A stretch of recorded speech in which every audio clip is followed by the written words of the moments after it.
दिति जी ने एक दिन कश्यप ऋषि के पास आते हैं वृत्रासुर के वध के बाद, विश्वरूप के वध हो जाने के बाद,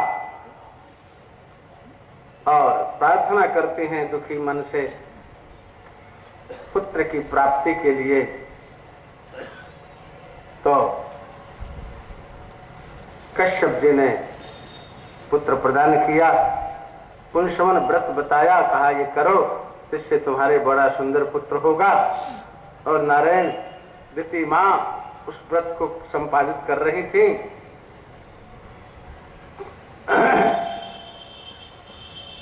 गर्व बड़ा होने लग गया।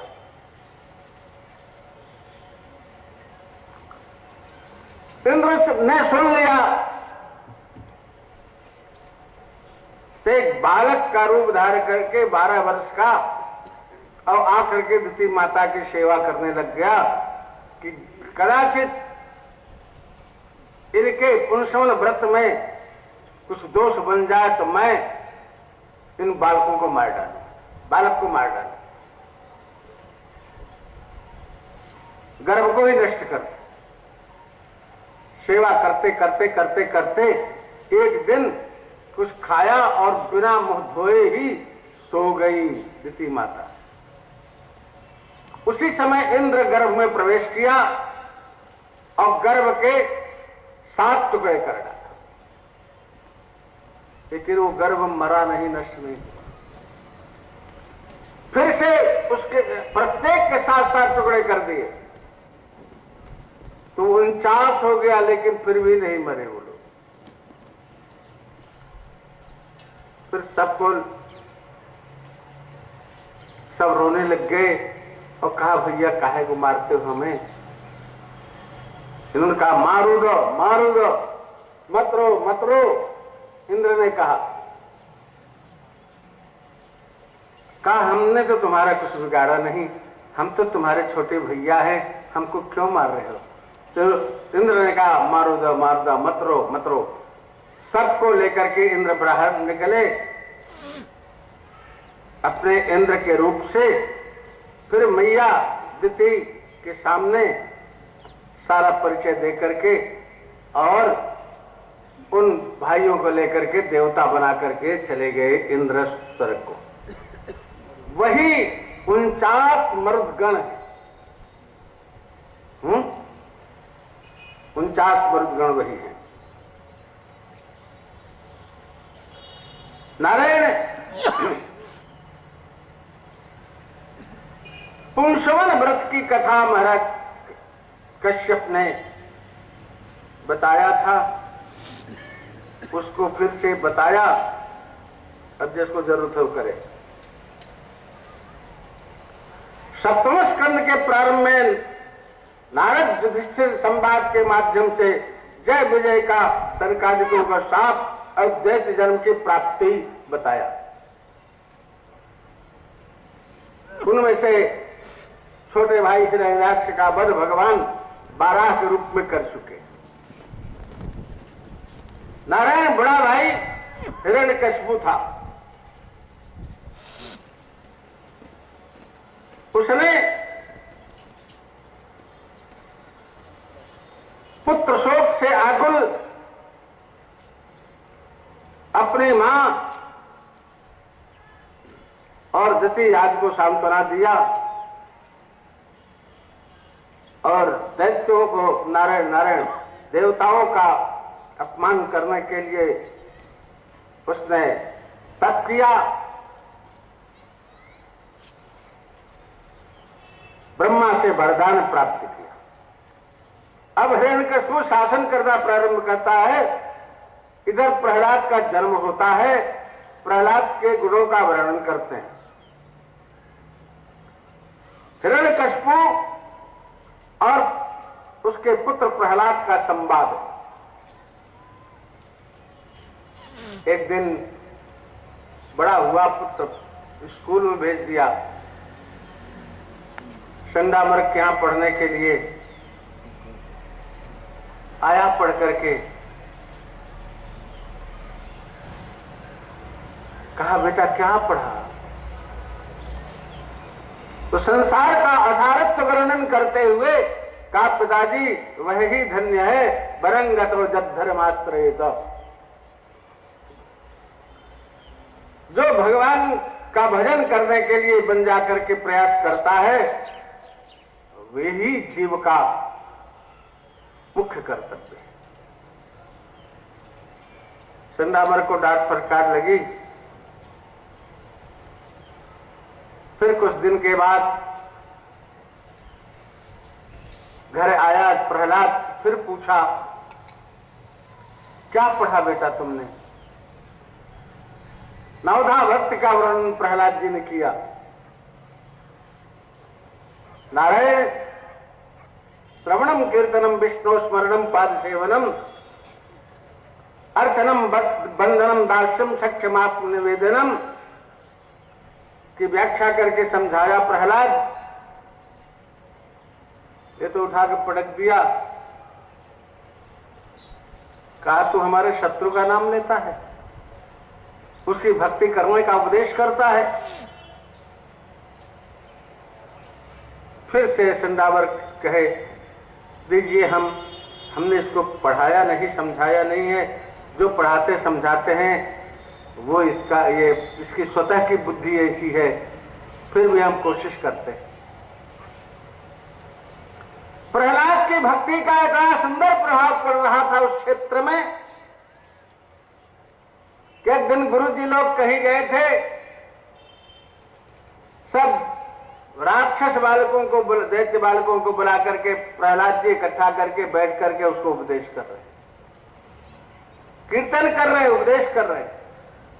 हरे नारायण, गुरु जी आए, तमाशा देखा, गुरुओं जी के ऊपर असर पड़ गया, गुरुओं जी कीर्तन करने लगे।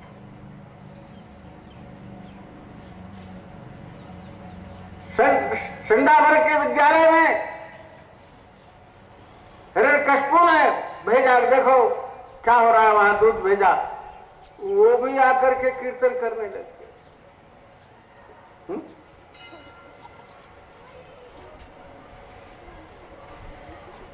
हिरण्यकशिपु भी जाता है, उसके मन पर भी असर पड़ने लग गया। हिरण्यकशिपु लौट जाता है कि कहीं हम भक्त हो जाए। भक्त होना बड़ा कठिन है, और भक्त होने से डर भी बहुत लगता है, कहीं हमारा सब लुट न जाए, ऐश्वर्य न छूट जाए। इसलिए आत्मचिंतन करो, भक्ति मत करो ना। हाँ ठीक, आपकी आज्ञा मान ले। आत्मचिंतन करो, भक्ति मत करो। नारायण इस प्रकार से आज इतना विश्वास क्यों है?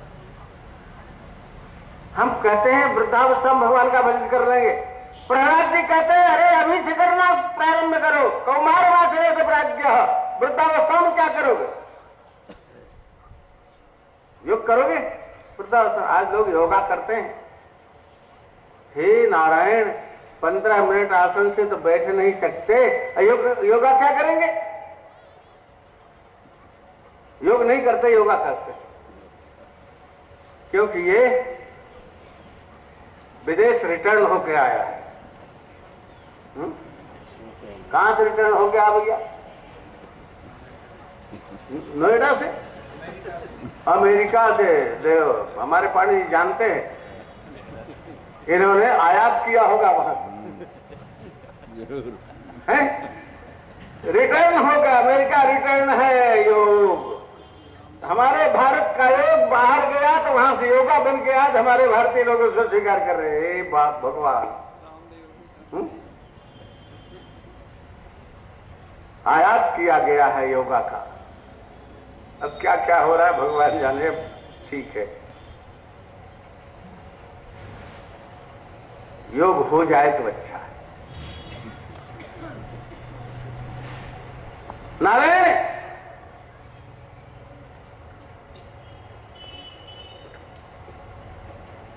प्रहलाद जी कहते हैं बाल्यावस्था से ही भजन करो। दैत्य बालक कहते हैं प्रहलाद तुम तो जैसे मैं हूं ऐसे ही हो ना, तो तुमको सब ज्ञान कहां से मिला? प्रहलाद ने कहा ये सब हमारे गुरुजी से मिला है। कौन गुरुजी? कहाँ के गुरुजी? कैसे गुरुजी? कहा जब हमारे पिताजी तप करने गए थे तो देवराज इंद्र ने हमारी मां का हरण कर लिया था और लेके जा रहे थे मारने के लिए। नारद जी बीच में मिल गए। कहा कहां ले जा रहे हो इंद्र इसको? कहा महाराज जी मैं मारूंगा इसको। कहा कैसे? तुम मार ही नहीं सकते, इसके पेट में तो भगवान का भक्त है। कहा अच्छा ऐसी बात है, तो जब भगवान का भक्त पैदा हो जाएगा उसके बाद मार देंगे। फिर भी नारद जी ने छुड़ा लिया मेरी मां को। नारद जी ले आए अपने आश्रम में और कथा वार्ता करते कराते समय व्यतीत हुआ। मां तो सुनती सुनती अथवा नहीं सुनती, मां के घर में बैठे हुए नारद जी का समस्त उपदेश मैंने श्रवण किया और धारण किया। तो नारद जी गुरु जी कृपा है। नारद जी को इतना तगड़ा विश्वास हुआ कैसे भगवान में? एक दिन हिरण्यकशिपु बुलाता है और पूछता है अरे इतना दंड देने पर भी, पहाड़ से गिराने पर, समुद्र में डुबाने पर, आग में जलाने पर तू मरा नहीं, किसके बल पर तू इतना उपद्रव करता है? कहा पिताजी जो सबका बल है वही हमारा बल है, वही तुम्हारा भी बल है। अच्छा बोल तेरा वो बलवान विष्णु कहाँ है? कहा पिताजी कहां नहीं है, सब जगह। कहा इस खंबे में भी है? कहा इस खंबे में भी है। इतना निश्चय दृढ़ होना बड़ा कठिन है।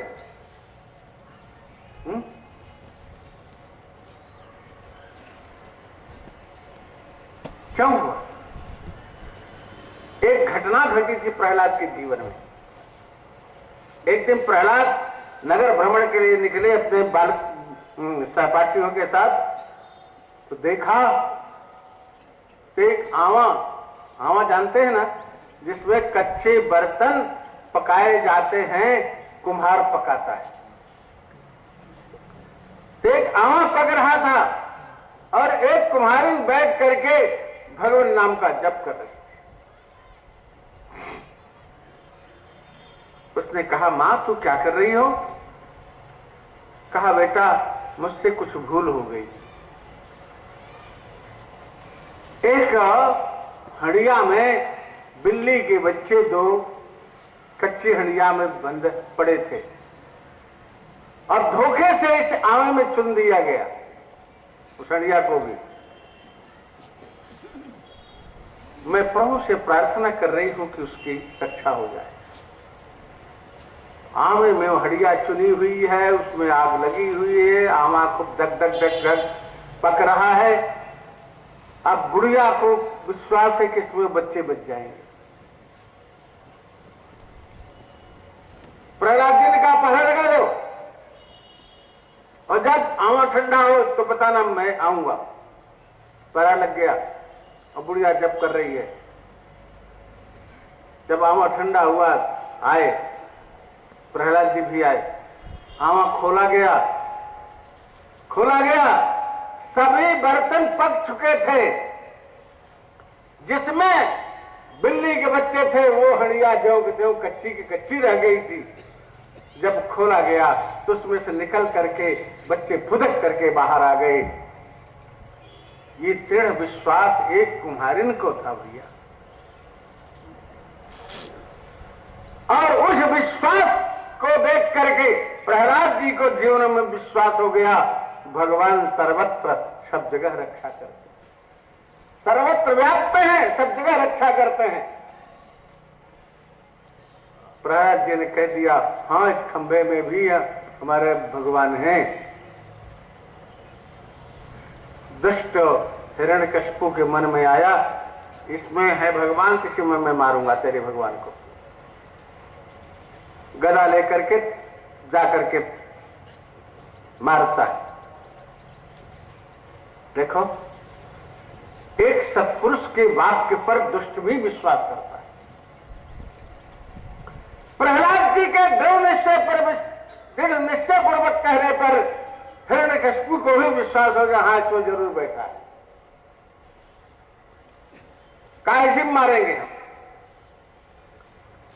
उसे मारता है। तो भगवान को भी उस वहीं से प्रकट होना पड़ा। अपने प्रिय भक्त प्रहलाद के वाक्य को सत्य करने के लिए भगवान उसी में से खंभा तोड़ करके निकलते हैं। न नृगम न मानुषम, है कौन? ऊपर से सिंह, नीचे से मनुष्य।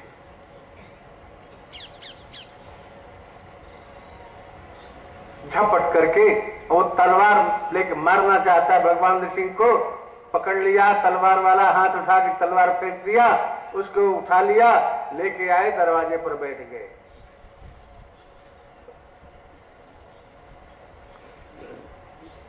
हिरण्यकशिपु ने ब्रह्मा से वरदान मांगा था, प्रभु मैं न ऊपर मरूं न नीचे मरूं, न बाहर मरूं न भीतर मरूं, न अस्त्र से मरूं न शस्त्र से मरूं, न मनुष्य से मरूं न पशु से मरूं।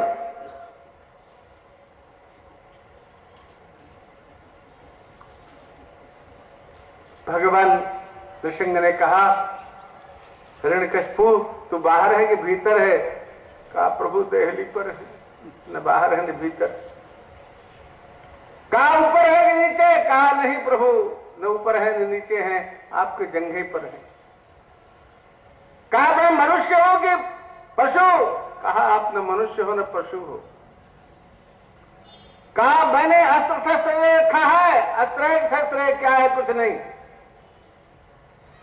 कहा न अस्त्र है न शस्त्र है प्रभु, आपके पास कुछ नहीं। कहा तेरा वरदान पूरा हो गया ना? हाँ प्रभु पूरा है। भगवान ने अपने वज्र नखों को दसाया, पेट फाड़ा और उसकी आंतों को निकाल करके अपने गले में माला बना के पहना। क्यों? यही वो आते हैं, इसी आंतों में से कभी वीर रूप में भ्रमण करता हुआ हमारा भक्त प्रहलाद प्रकट हुआ। ये पवित्र नहीं, ये परम पवित्र है। जहां से कोई भक्त पैदा होता है, जहां से कोई महापुरुष पैदा होता है, वो स्थान पवित्र होता है, वो व्यक्ति पवित्र होता है, वो मां पवित्र होती है। कुलम पवित्रम जननी कृतार्था वसुंधरा पुण्यवती चितेना अपार सच्चित सुख सागरेस्मिन् लीनम परे ब्रह्मणि जस्य चेता। नारायण उन आंतों को नृसिंह भगवान ने गले में माला पर ठाक फेंक दिया हिरण्यकशिपु को, और जाकर के सिंहासन पर बैठ गए नृसिंह भगवान, जहां हिरण्यकशिपु बैठता था। क्यों बैठ गए? एक दुर्बुद्धि संपन्न दैत्य जहां पर बैठा है, वहां पर अपने भक्त को कैसे बैठा थे भगवान? पहले स्वतः बैठ करके उस सिंहासन को शुद्ध किया। नारायण अपने बैठे, अब इतना क्रोध में फड़फड़ाए रहे हैं नृसिंह भगवान। न ब्रह्मा की हिम्मत पड़ रही है, न देवताओं की हिम्मत पड़ रही है, न लक्ष्मी से कहा तुम जाओ, तुम्हारे पति हैं। देख करके हुंकार सुन करके लक्ष्मी भागी, कहे हमने ऐसा रूप नहीं देखा, हम तो नहीं जा सकते। कोई आते ही नहीं। ब्रह्मा ने प्रहलाद से कहा बेटा तुम्हारे लिए ये अवतार है, तुम ही जाओ, इनको शांत करो किसी प्रकार। प्रहलाद जाकर के साष्टांग प्रणाम करता है।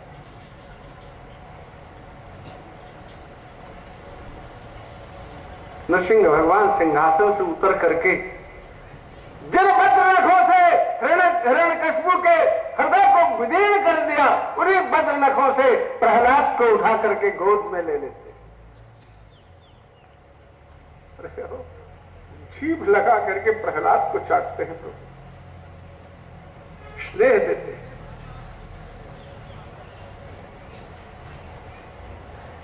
जिन दांतों से बिल्ली चूहों को कुतर कुतर करके खा डालती है, उन्हीं दांतों से अपने बच्चे को पकड़ करके घरों घरों में घुमा करके रास्ता दिखाती है, वो दांत उसको नहीं काटते हैं। ऐसे ही प्रहलाद जी को गोद में उठा लिया नृसिंह भगवान ने। अंत में कहा, बेटा क्षमा कर दो मुझे, तुझे इस दुष्ट ने बहुत सताया और तुमने सब कुछ सहन किया मेरे नाम पर। मेरे आने में विलंब हो गया। नृसिंह पुराण में तो है, भगवान क्षमा मांगते हैं, संतव्य मंग यदि में समय विलंब। बड़ा अच्छा श्लोक है। हे अंग, मुझे क्षमा कर दो, मुझे आने में बड़ा विलंब हुआ। बेटा, इस शासन पर तुम्हारा अधिकार, तुम बैठो, तुम वरदान मांग लो। प्रहलाद ने कहा, प्रभु क्या चाहिए मुझे? आपकी कृपा मिली, इससे बढ़कर के और क्या चाहिए? नारायण, कहा फिर भी मांग लो। कहा, प्रभु मैं कोई व्यापारी थोड़ी हूं। कहा फिर भी मांग लो। कहा, प्रभु आप बार बार मांगने का आग्रह करते हो, लगता है मेरे मन में कोई छिपी हुई मांगने की वासना है, इसलिए आप आग्रह कर रहे हो। अगर कुछ देना है तो मेरे ये मांगने की प्रवृत्ति ही समाप्त कर दो, मुझे कुछ नहीं चाहिए। भगवान प्रसन्न होते हैं, नाराज नहीं होते। बाद में प्रहलाद को याद आती है अपने पिता के कृत्यों की और भगवान के प्रति किए गए अपराधों की। प्रहलाद ने कहा, प्रभु एक वरदान मांगू। कहा, बोलो बेटा, मेरी प्रसन्नता के लिए तुम मांग लो। कहा, प्रभु मेरे पिता आपसे विरोध रखते थे,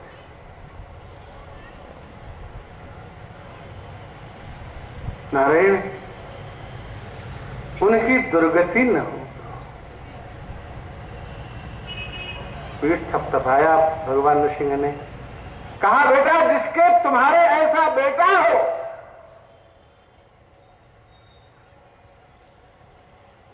जिसने तुम्हारे वाक्य पर विश्वास करके मुझसे भी लड़ने के लिए अंतर्यामित्व का मेरे दर्शन किया,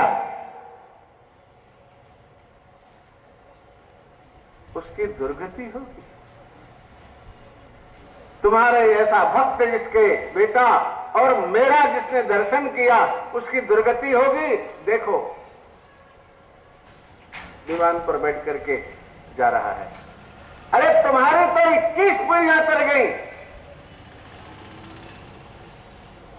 7 पीढ़ी ऊपर की, 7 पीढ़ी नीचे की, 7 पीढ़ी मातृकुल की। तुम्हारे तो 21 पीढ़ियां तर गई। इस प्रकार से नारायण प्रहलाद जी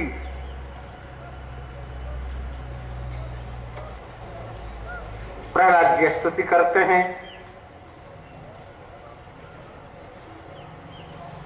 फिर मैत्रेय जी मनुष्यों के सनातन धर्म का वर्णन करते हैं, वर्ण धर्म का कहते हैं, त्रिपुर दहन का आख्यान बताते हैं, स्त्री धर्म, ब्रह्मचर्य, गृहस्थ वानप्रस्थ संन्यास धर्म का वर्णन करते हैं। अवधूत प्रहलाद जी का संवाद का वर्णन करते हैं, गृहस्थ धर्म का निरूपण करते हैं। गृहस्थों के लिए मोक्ष धर्म का निरूपण नारद के स्वप्न प्राग जन्म वृत्तांत का कथन करके मैत्रेय जी विदुर को समझाते हैं। नारायण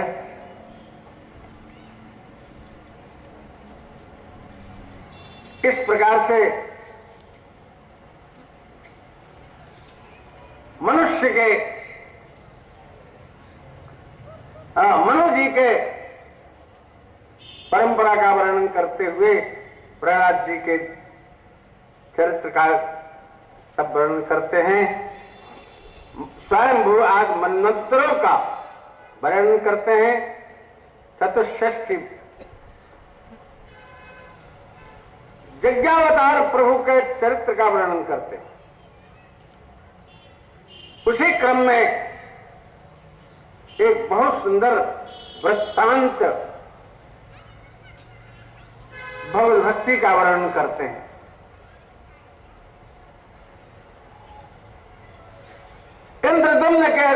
इंद्रद्युम्न नाम के राजा द्रविड़ देश के रहने वाले, द्रविड़ देश में ही एक दिन बैठ करके भगवान का भजन कर रहे थे और संजोग से अगस्त ऋषि उधर से आए। राजा ध्यान में प्रवृत्त थे, उन्होंने अगस्त जी के आने का अनुभव नहीं किया, अब व्युत्थान नहीं किया, प्रणाम नहीं किया। देखो भक्त होना तो ठीक है, लेकिन ऐश्वर्यवान ऋषि होना ठीक नहीं। भक्त सहन कर जाता है और कभी कभी बाबा लोग सहन नहीं कर पाते। प्रणाम न करने के कारण, अभ्युत्थान न करने के कारण अगस्त जी ने कहा, अरे तू रास्ते में हाथी सरीखे बैठा हुआ है आंख मूंद करके, जा तू हाथी हो जा।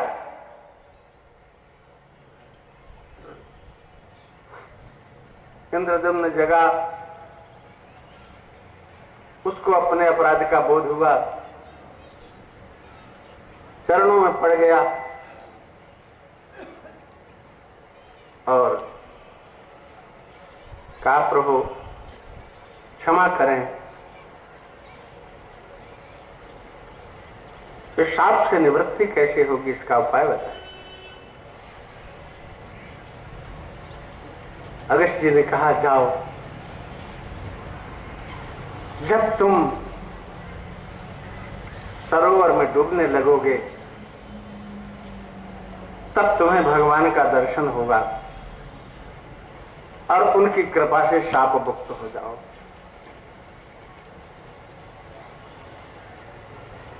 इंद्रद्युम्न राजा हाथी हो जाता है, फिर भी ये बलवान था, इसके बहुत से हाथी हथनिया इसके परिवार में थे। जिधर ये चलता था समस्त वन के जीव नारायण डर के मारे पलायन कर जाते थे। एक दिन मस्ती में आकर के अपने समस्त परिकर के साथ जाकर के सरोवर में स्नान कर रहा है, उलीच रहा जल और वे हाथी दुनिया बच्चे सब इसके ऊपर उलीच रहे हैं, ये सबके ऊपर उलीच रहा है, क्रीड़ा कर रहा है। नारायण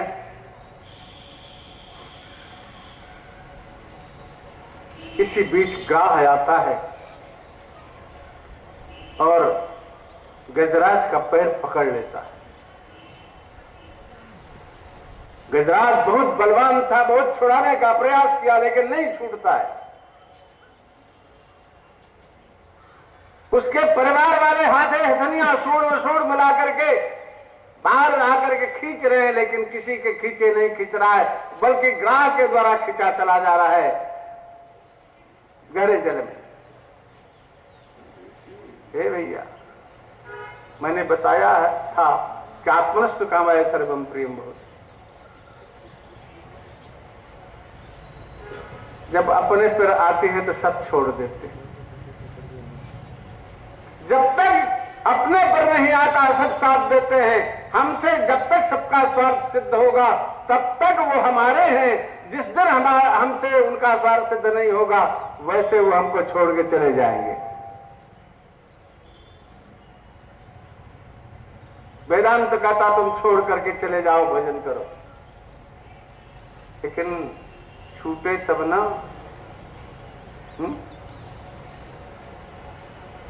कितना भी कष्ट हो परिवार छूटता नहीं है। नाराज नहीं होना हो, महाराज जी आप आए हो हम लोगों का परिवार छुड़ाने के लिए। भैया परिवार मत छोड़ो, परिवार ही तुमको छोड़ देगा।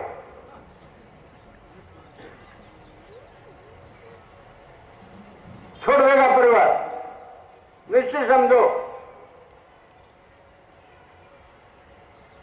ऐसे सारा परिवार छोड़ दिया गजराज को। न बनिता न सुतो न सहोदरो, न ही पिता जननी न च बांधवा,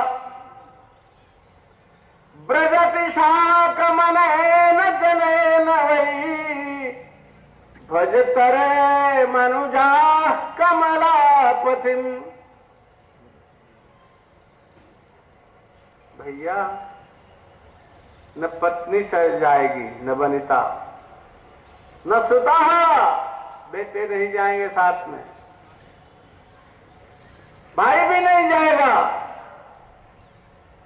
बन पड़ेगा तो स्मशान जाकर के दाह कर्म कर देगा, नहीं तो नहीं जाए। जो सब दिन तो हमसे लड़ाई करता है, हम काहे उसके शव यात्रा में जाए? नहीं जाएंगे। जान दो बड़ा अच्छा हुआ मर गया, बड़ा अच्छा हुआ मर गया, जाने दो, नहीं जाएंगे। पिता भी नहीं जाएगा साथ में, माता भी नहीं जाएगी।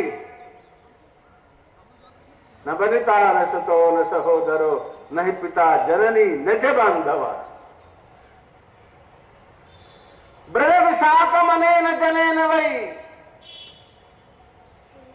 अकेले जाता है। रामदास को अकेले ही जाना पड़ेगा। इसलिए भैया पहले से अकेले चलो, चलो बद्रिकाश्रम ज्योतिर्मठ चलो।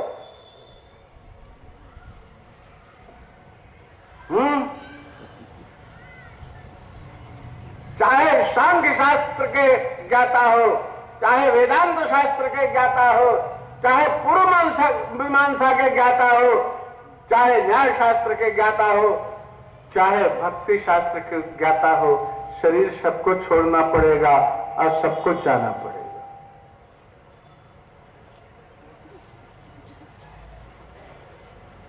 अच्छा तो यह है कि छुड़ाने से पहले छोड़ दो। हैं? शायद चर्चा तो कर दिया था मैंने। वृद्धाश्रम में न जाना पड़ेगा। जबरदस्ती परिवार वाले वृद्धाश्रम में न भेजें, इसलिए पहले से छोड़ दो। हम बुला रहे हैं आओ ज्योतिर्मठ, हम बुला रहे हैं आओ प्रयाग, हम बुला रहे हैं देश सेवा में आओ। आत्ममंथन करो, आत्मचिंतन करो, भगवत भक्ति करो। हमारे वेदांती जी नाराज नहीं होना भैया, आराम से रहो घर में, आत्मचिंतन करो। नारायण सब छोड़ करके चले थे। अपबल तपबल और बाहुबल, चौथो है बलदाम, सूर किशोर कृपाते सब बल, हारे को हरि नाम।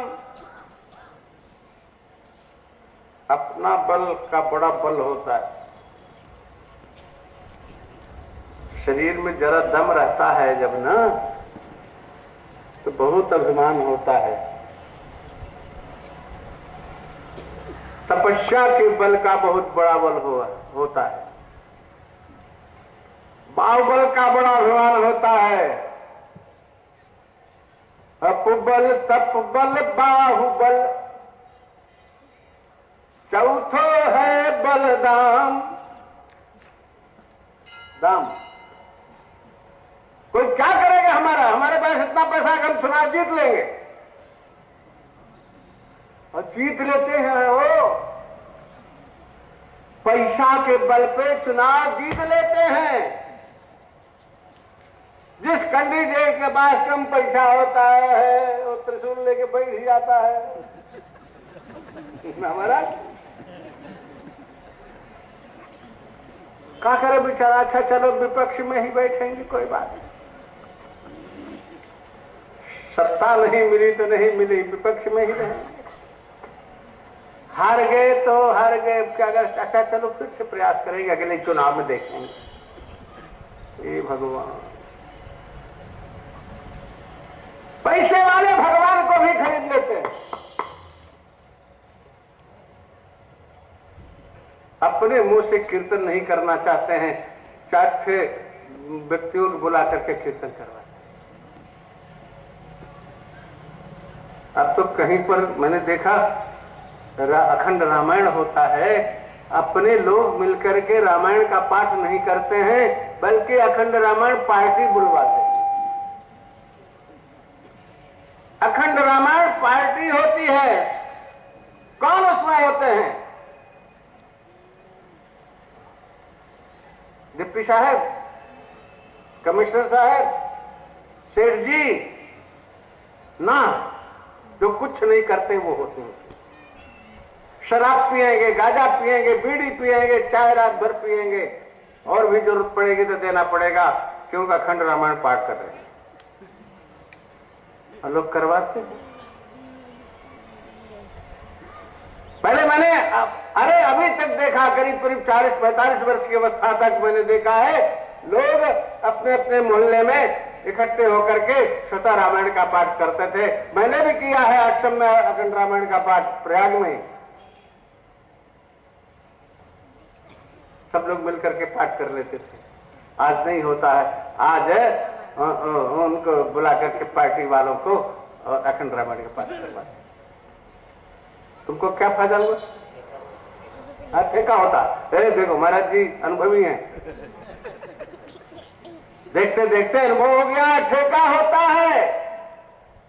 उनकी आओ भगत करो, उनको गांजा पिलाओ, बीड़ी पिलाओ, सिगरेट पिलाओ, चाय पिलाओ, मदिरा भी पिलाओ और पैसा भी दो। कोई पाठ है? नहीं है, नहीं है। अपने आप करो, अपने आप के करने का लाभ मिलेगा, दूसरों से करवाने से लाभ नहीं मिलेगा।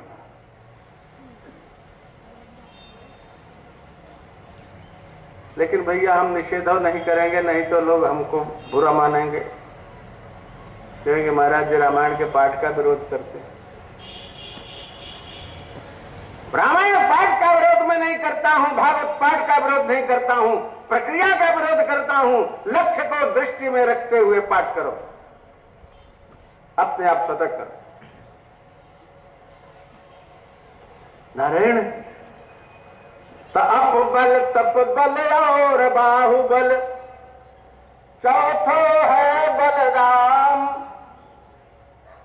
सूर किशोर कृपा कह सब बल, हारे को हरि नाम। समय बड़ी जल्दी बीतता भैया।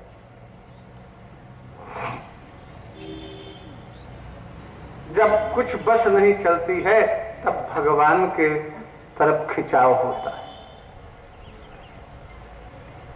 कोई नहीं सुनता है जब घर में परिवार में, तब कहते हैं हे राम, हाय राम, मौतो नहीं आती,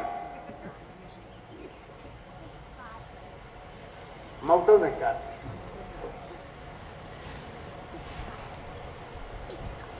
अब गजराज को कोई सहारा नहीं।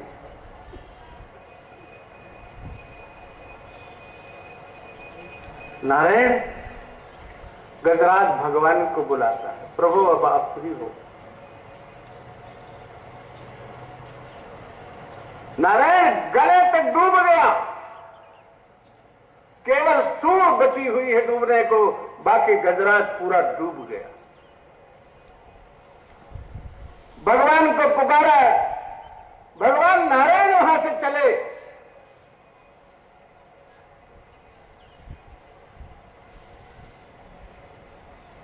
सौंत सरशुर्बलेन गृहीतयार्तो दृष्ट्वा गरुत्मतिमतिं खमुपात्तचक्रम् उत्क्षिप्य शाम्बुजकरं गिरिमाह कृच्छा नारायणाखिल गुरो भगवन् नमस्ते। भगवान वहां से चल दिए। गजराज की दशा को सोच करके बहुत चिंतित हैं। गरुड़ जी पर बैठे, गरुड़ जी को छोड़ दिया, इतने धीरे धीरे चलते हो, कूद पड़े। पीतांबर का भी परित्याग कर दिया, पादत्राण का भी परित्याग कर दिया।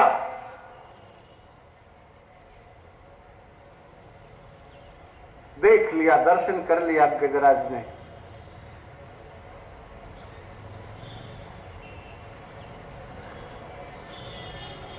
क्या करे, वहां से आने में पता नहीं कितनी देर लगेगी।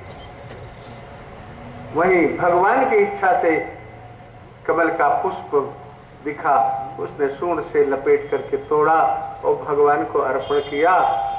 हे अखिल गुरु, हे नारायण, आपको नमस्कार है। नारायण अखिल गुरु भगवन नमस्ते। नारायण कुछ सेवा करो या न करो भगवान की, परिचर्या कुछ करो या न करो भगवान की, प्रणाम तो कर लो कम से कम भैया। वृद्धावस्था में शरीर नहीं चलता, कुछ नहीं कर सकते, तो भगवान को प्रणाम तो कर लो।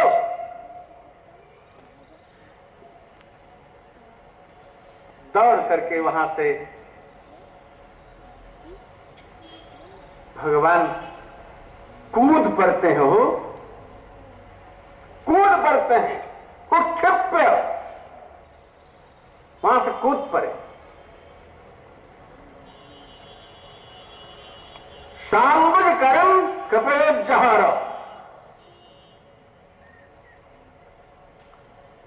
अपने हाथों से पहले तो चक्र सुदर्शन को भेज दिया और ग्राहक और गजराज को दोनों को निकाल करके बाहर ले आए भगवान।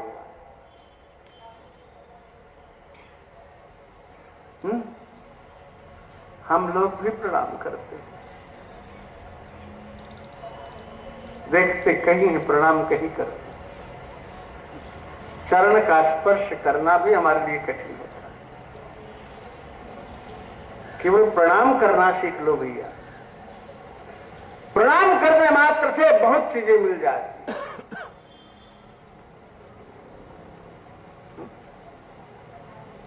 आप लोगों ने मार्कंडेय ऋषि का नाम सुना होगा। मृकंड पुत्र मार्कंडेय ऋषि हैं। मृकंड जी ने बहुत तपस्या की, भगवान शंकर का आराधना किया। पति पत्नी ने तब 3 वर्ष की आयु प्राप्त करके शंकर जी से मार्कंडेय का जन्म हुआ है। नारायण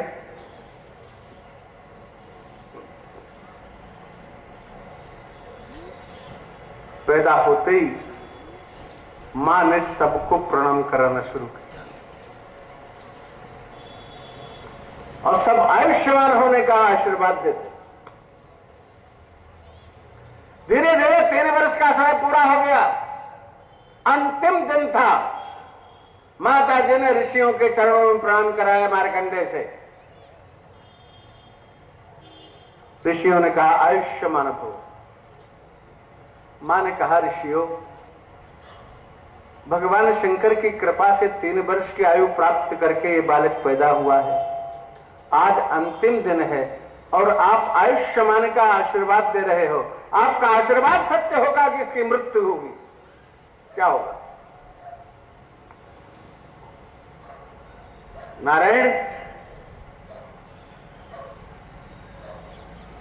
ऋषियों ने कहा हम कैसे कहें कि 3 वर्ष की आयु पूरी हो गई तो हम आयु तो दे नहीं है, और हमारा आशीर्वाद है आयुष्मान होने का, हमारा आशीर्वाद भी व्यर्थ नहीं है।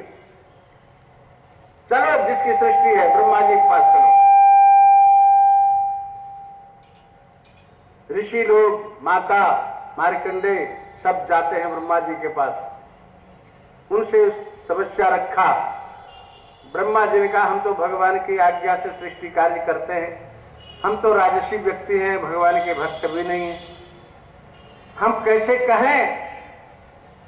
ब्रह्मा जी ने भी आयुष्मान होने का आशीर्वाद दे दिया। प्रश्न होने पर कहा चलो नारायण के पास चलो, जिसकी सृष्टि है। ब्रह्मा जी, ऋषि, माता और बालक सब लोग भगवान नारायण के पास जाते हैं। ले जाकर के माता ने नारायण के चरणों में प्रणाम करवाया। भगवान नारायण ने कह दिया आयुष्मान भव। वही प्रश्न वहां भी।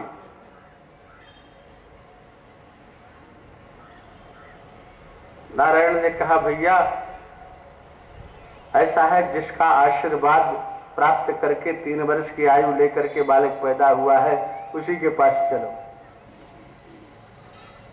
भगवान विष्णु, ब्रह्मा, समस्त ऋषि और माता और बालक सब मिलकर के भगवान शंकर के पास जाते हैं।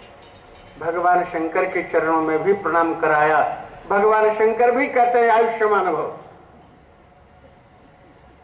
वहां प्रश्न उपस्थित हुआ कि प्रभु आज का यह आशीर्वाद आपका सत्य होगा कि 3 वर्ष की आयु दे करके आपने इसका जन्म दिया है, वो आशीर्वाद सत्य होगा।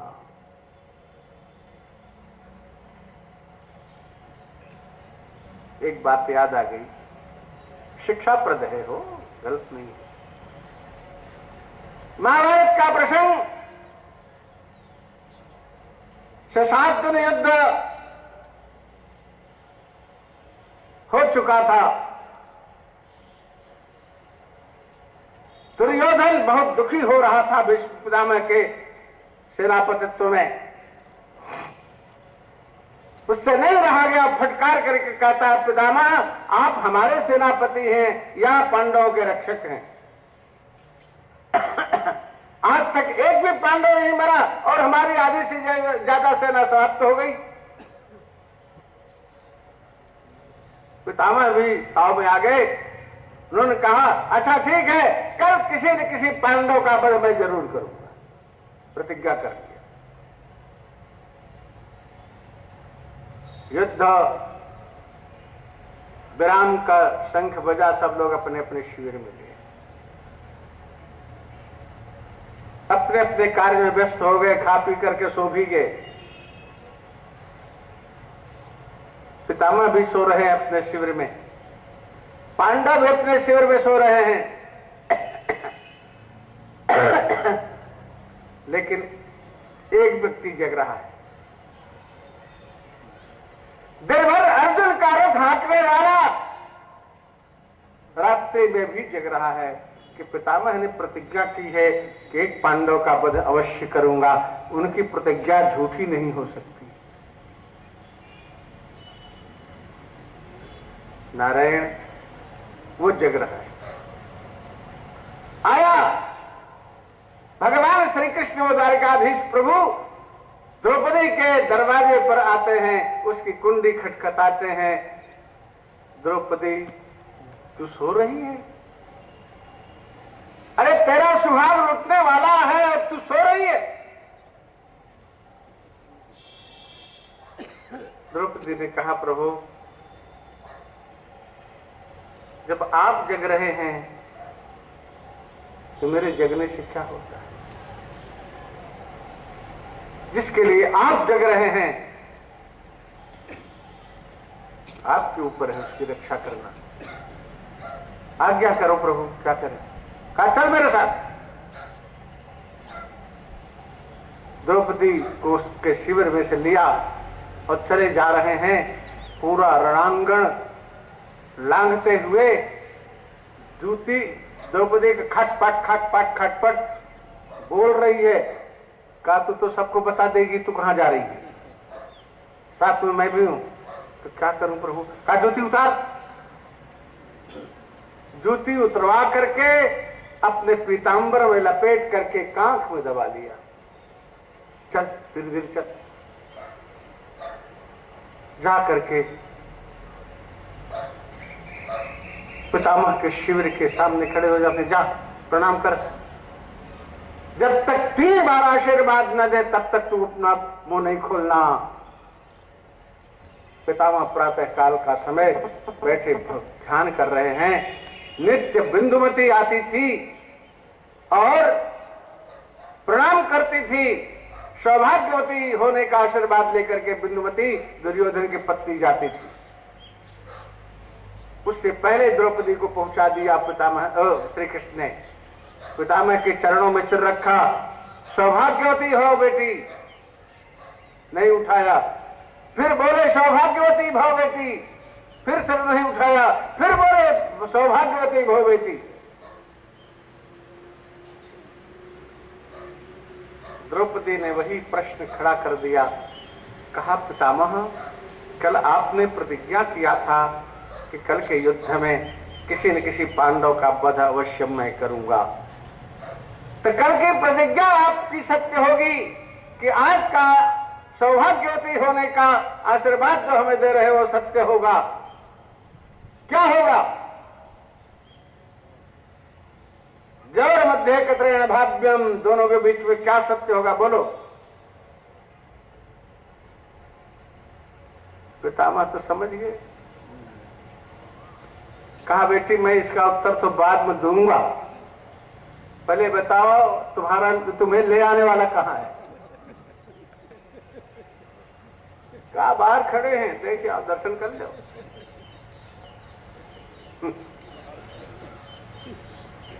जूती कांख में दबी है द्रौपदी की और पीतांबर ओढ़ करके दासी बने हुए हैं द्रौपदी के। इतना ओढ़ लिए हैं, घूंघट काट लिए हैं, आगे का सारा पीतांबर तो आ गया चरणों तक। अब पीछे श्याम श्याम पीठ दिखाई पड़ रही है।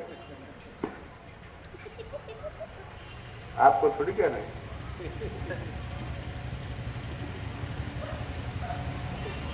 जा करके पितामह चरणों में गिर जाते हैं।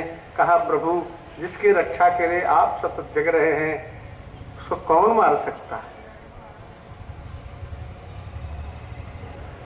श्री कृष्ण ने इशारा किया कि 5 बाण पांडवों के लिए रख रखा है, इनमें से इसी समय मांग ले।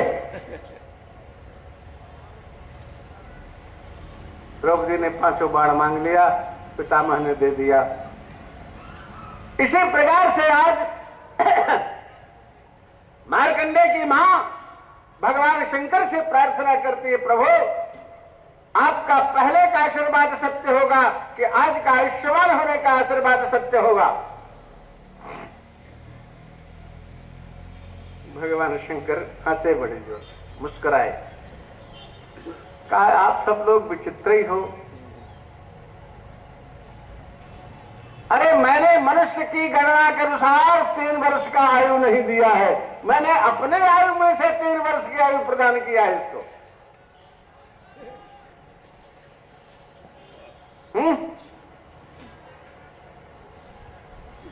मनुष्य का 30 दिन 24 घंटे का दिन रात अहोरात्र और 30 अहोरात्र का 1 मास, इस प्रकार से 12 मास का 1 वर्ष होता है।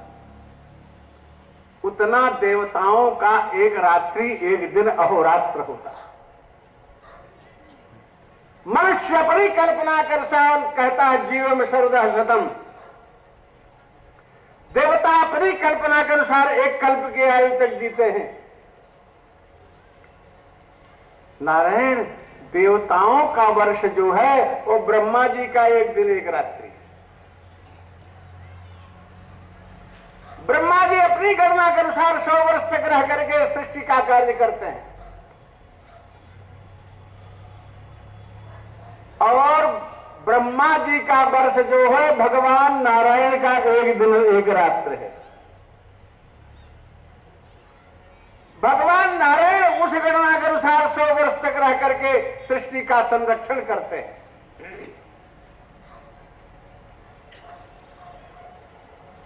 भगवान नारायण का वर्ष जो है भगवान शंकर का 1 दिन 1 रात्रि है।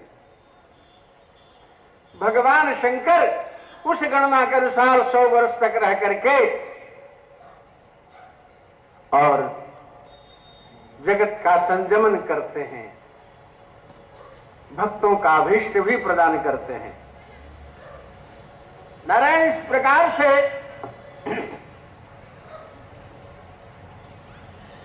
शंकर जी ने कहा, मैंने अपनी आयु में से 3 वर्ष की आयु प्रदान किया है, तुम्हारी गणना से आयु में से 3 वर्ष नहीं दिया है। हमारे दोनों वाक्य सही हैं। आयुष्मान होने का आशीर्वाद भी हमारा सत्य है, 3 वर्ष की आयु प्रदान करने का भी आशीर्वाद सत्य है। नारायण न मालूम कितनी बार प्रलय महाप्रलय हुआ, और जब जब महाप्रलय हुआ तब तब हमारे प्रयाग में जब सारी सृष्टि जलमय हो जाती है, गंगा यमुना सरस्वती के पावन संगम पर उस अक्षय वट के पत्रपुट में भगवान बाल मुकुंद जब विराजमान होते हैं और मार्कंडे ऋषि खड़े होकर के घुटने भर जल में प्रार्थना करते हैं कि करार विंदेन पदार विंदम अमुखार विंदे विनिवेशयन्तम बटस्य पत्रस्य पुटे शयानम बालम मुकुंदम शीर्षा नमामि। नारायण स्तुति करते हैं जो अपने हस्तारविंद से, हाथ से अपने चरण बिंद को, अंगूठे को उठा करके अपने मुख में डाल करके मस्ती ले रहे हैं। ऐसे बाल मुकुंद को हम नमस्कार करते हैं। भैया सृष्टि न मालूम कितनी बनी बिगड़ी, प्रलय महाप्रलय हुआ, मार्कंडे जी अभी ज्यों के त्यों हैं। भगवान शंकर की पूजा करते हैं, चंद्रशेखर चंद्रशेखर चंद्रशेखर पाहि माम, चंद्रशेखर चंद्रशेखर चंद्रशेखर रक्ष माम। लंबा स्तोत्र है, अंतिम बता देते हैं। मृत्यु ही तमृकर्ण सोनुकृतस्तवं शिव सन्निधौ, जत्र कुत्र जगः पठे नहि तस्य मृत्यु भयं भवेत्। पूर्णमायुर्रोगितामखिलार्थ संपदमादरम्, चंद्रशेखर एव तस्य ददाति मुक्तिमयत्नतः। इस स्तोत्र का जो पाठ करता है मृत्यु भय से दूर हो जाता है। भगवत्पाद शंकराचार्य ने हमारे चारों पीठों में चंद्रशेखर भगवान की प्रतिष्ठा करके पूजा का दायित्व दिया है। चारों पीठों में इस स्तोत्र के द्वारा भगवान शंकर की स्तुति होती है। नित्य इसका पाठ करने वाला दीर्घायु होता है। मैं तो ये नहीं कहूंगा कि कल्पायु होगा, शतायु होगा, क्या होगा, मनुष्य की आयु में दीर्घायु होगा, अवश्य होगा। तो ऐसे ही ये गजेंद्र भी भगवान को केवल नमस्कार करता है। नारायण अखिल गुरु भगवान नमस्ते। हे अखिल गुरु, हे नारायण, आपको नमस्कार है। नारायण उच्चारण क्यों किया?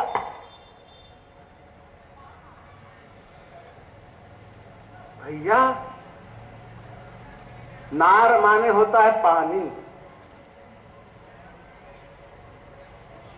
और नार है अयन माने घर जिसका। नार एव अयनम वासस्थानम दस्य स नारायण। हम लोगों के यहां जो छोटे छोटे झरने चलते हैं उसको नार कहते हैं। यहां क्या कहते हैं? गदेला कहते हैं ना, गदला। हमारे यहां नार कहते हैं। पानी को नार कहते हैं, पानी जिसमें बहुत रहता है, बहता है। और बड़ा हो जाता है उसको नदी कह देते हैं, और बड़ा हो जाता है तो उसको नद कह देते हैं। नद भारत में दो हैं, एक तो सोनभद्र और एक ब्रह्मपुत्र। बाकी सब नदियां हैं, उनसे छोटे जो है वो नार है। तो भगवान नारायण क्षीर सागर में रहते हैं, जल में शयन करते हैं, जल में रहते हैं। नारायण शब्द का उच्चारण करके नारायण वो उलाहना देता है कि आपके घर में मैं डूब रहा हूं। हाँ? आप नारायण हैं। अथवा नराणाम समूह नारः नारे जने नारेषु जनेषु बसतीति अयनम दस्य नारायण। जो समस्त जीवों में बसता है, समस्त जीवानाम मध्य जहां बसते नारायण। जो समस्त जीवों के मध्य में बसता है वो नारायण है। नारायण ग्राह भी, आप ग्राह में भी आप ही तो बसे हो। आप ग्राह के रूप में मुझे मार रहे हो, हम आपको नमस्कार करते।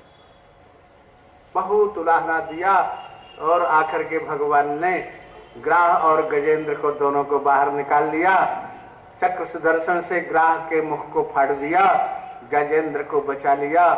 गजेंद्र तो बहुत दिन से थका माना, थर थर कांप रहा है, पानी में रहने के कारण ठंड लग रही है, उसको ठंड लग रही है, कांप रहा है, भय से कांप रहा है। और भगवान की कृपा प्राप्त करके भी कांप रहा है। इसलिए कांप रहा है कि प्रभु ने कृपा करके रक्षा की, नहीं तब तक तो मैं डूब गया होता, मर जाता। इतने में ग्राह तो विमान पर बैठ करके ऊपर जा रहा है। गजराज ने देखा कि ग्राह तो चक्र सुदर्शन धारी बन करके ऊपर जा रहा है, पीतांबर धारी बन करके। थोड़ा सा दुखी हुआ, भगवान से पूछा, प्रभु ये कौन जा रहे हैं? भगवान ने कहा, ये वही ग्राह है गजराज, वो हमारे धाम को जा रहा है। गजराज का मुंह लटक गया, कहा महाराज बुलाए हम, जा रहा है हमारा दुश्मन आपके धाम को, ये कहां का न्याय है? भगवान कहते हैं, देखो भैया तुमसे एक गलती हो गई, तुमने हमारी भक्ति की, हमारा चरण पकड़ा, और इस ग्राह से एक अच्छाई बन गई, उसने हमारा चरण न पकड़ करके तुम्हारा चरण पकड़ा। तो हम अपने भक्तों का उद्धार बाद में करते हैं, अपने भक्तों के भक्तों का उद्धार पहले करते हैं। तभी तो वृत्रासुर कहता है, अहम हरे तो पादई के मूलः दासानुदासो भवतास्म भूलः। हे हरे, मैं आपके दासों के दासों का दास हूं। नारायण भजन करते करते गजराज की भी मुक्ति हो जाती है। इस प्रकार से सुंदर पवित्र आख्यान गजेंद्र का सुनने लायक है। बड़े अच्छे अच्छे आख्यान अष्टम स्कंद में हैं।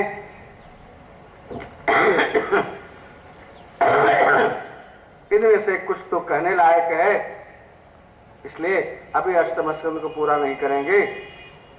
कल अष्टम नवम और भगवान की कृपा होगी तो भगवान का जन्म भी हो जाएगा। वो तो वही जाने क्या करना चाहते हैं। इस प्रकार से गजेंद्र का उपाख्यान भगवान की भक्ति को दृढ़ करता है। उदाहरण लेकर के अपने जीवन में भगवान की भक्ति को अपनाना चाहिए। इन शब्दों के साथ श्री कृष्ण गोविंद हरे मुरारे, हे नाथ नारायण वासुदेवा। श्री कृष्ण गोविंद हरे मुरारे, हे नाथ नारायण वासुदेवा। श्री कृष्ण गोविंद हरे मुरारे, हे नाथ नारायण वासुदेवा। श्री कृष्ण गोविंद हरे मुरारे, हे नाथ नारायण वासुदेवा। श्री कृष्ण गोविंद हरे मुरारे, हे नाथ नारायण वासुदेवा। श्री कृष्ण गोविंद हरे मुरारे, हे नाथ नारायण वासुदेवा।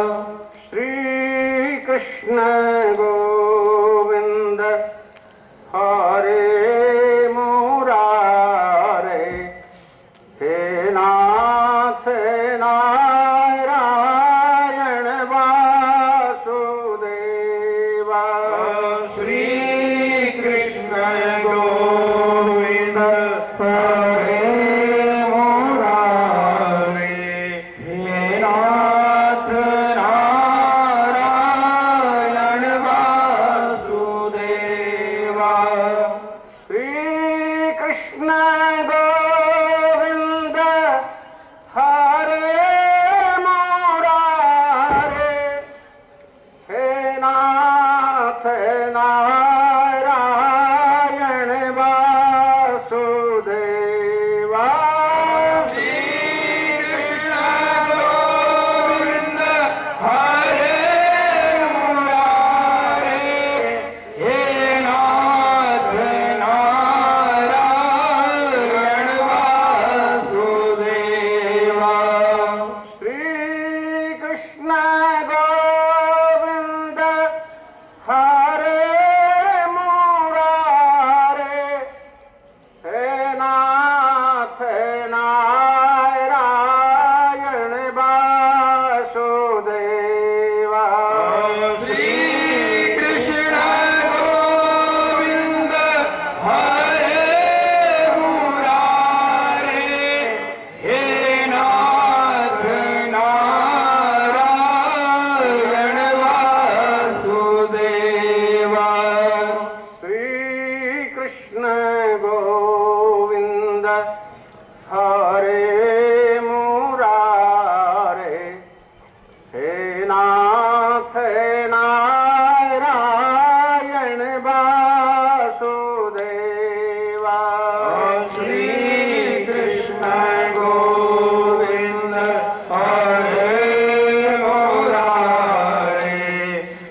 गोविंद हरे मुरारे हे नाथ नारायण वासुदेवा।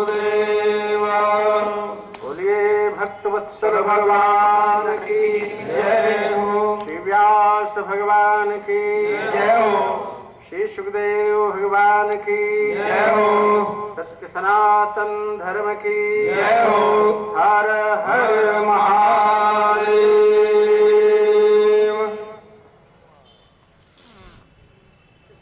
यज्ञ मंडप से आरती आनी है, अभी तक आरती नहीं आई है।